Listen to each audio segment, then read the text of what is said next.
bahsetmek istiyorum. Bununla ilgili neler söyleyebilirsiniz? Çünkü birçok insanın sıkıntısı. Gece çok rahat uyku olanağı sağlayamıyor. Ki bunun birçok problemleri var aslında, değil mi? Evet, kişi uyuyamıyorsa, şimdi sinüzit, orta kulak iltihaplanması, faranjit, bu organlardan yani bu rahatsızlardan herhangi biri sinüslerden boğaza açılan kanalda geniz eti var hemen orada. Geniz eti bakteri, virüs ve mantarlara karşı özel bir salgı salgılar. Çok çok önemli. Şimdi kişi almış olduğu havayı burun boşluğunda, sinüslerde tüysü hücreler var. Tüy şeklinde. Ve tüyler de var, kıllar da var. Bunlar havayı filtre eder. İçerisinde, havanın içerisindeki bakteri, virüs ve mantarları yok eder. Sinüs mukozasındaki mukoz, o sümük, bakteri, virüs ve mantarlar yok edici özelliğe sahip. Artı havayı ısıtır. Direkt hava akciğerler olduğu gibi soğuk olarak inse veya sıcak olarak inse ne olur?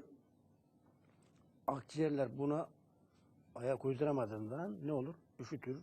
Hemen kişi bronşit olur, astım olur, zatürre olur vesaire. Çok kolay hastalanır.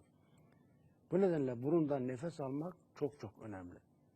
Havayı filtre ediyor, ısısını ayarlıyor, dengeliyor. Artı havanın içerisindeki bütün mikropları öldürüyor. Fakat diyelim ki sinüziti varsa veya faranjiti veya orta kulak iltihaplanması gibi rahatsızlar varsa geniz etinde problem başlar. Geniz eti yavaş yavaş büyür. Ki kış aylarında çok daha dikkat Evet. etmek lazım. Geniz değil mi? eti büyüdüğü zaman ne olur? Nefes alıp vermekte zorlanır kişi. Burun yoluyla. Bu sefer ne olur? Ağzı açık yapmak zorunda kalır. Hocam Ağzı geniz açık. etinde şöyle bir şey var. Bildiğim kadarıyla geniz eti büyüyor, şişiyor ve bunun havası alınıyor. Onu bir yakma metodu var. Daha sonra alınmadığı takdirde sanırım kıkırdağı sonra et ve kemiğe dönüşüyor. Doğru mudur? Yok ya, la la la. Ben yanlış bilgiler mi Şimdi aldım?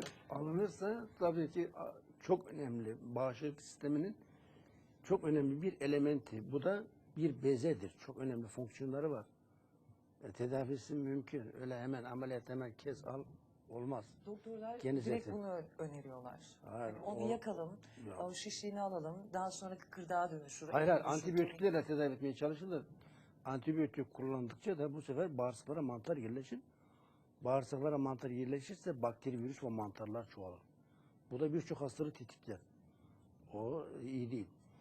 Şimdi horluyorsa kişi tabii ki bunun yanında bademcikler şişerse horlar kişi. Artı bu boğazdaki kişi ağzını açtığı zaman gördüğümüz hemen dilin kökünde iki tane bademciğin haricinde bir de gözükmeyen iki tane bademcik gibi beze daha var. Adenozit denir. Evet. Bu bezeler gözükmez. Gözle yani ağzımızı açtığımız zaman göremeyiz. Boğazın arkasında. Bunlarda iltihaplanma olursa bu da şişerse boğazdaki bezeler, lenf bezeleri şiştiği zaman nefes almakta zorlanır. Kişi horlamaya başlar. Evet, bunun tedavisi mümkün.